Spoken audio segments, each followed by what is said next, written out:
గత ముఖ్యమంత్రి గారు కూడా నేను చేస్తా ఉన్నాను, జగన్మోహన్ రెడ్డి గారికి కూడా. ఇదే చర్చికి జరిగితే మీరు ఊరుకుంటారా? ఒక మసీదుకి జరిగితే ఊరుకుంటారా? ఒక తిరుమలకు జరిగినప్పుడు ఎందుకు వెనకేసుకొస్తారు? రాకండి.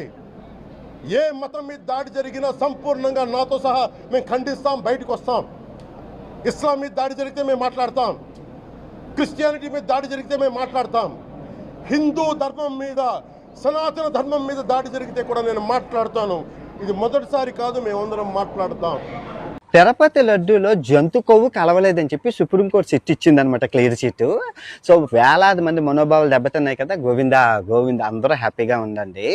అప్పుడు నేను చెప్పాను, ఈ సనాతన ధర్మం పేరుతో మోసం చేస్తున్నారు, మీకు గుర్తుందా? ఓకే. సో రాజకీయం ఎలాగుంటుందంటే దేవుణ్ణి ఎలా వాడుకుంటారో మీకు చెప్తాను.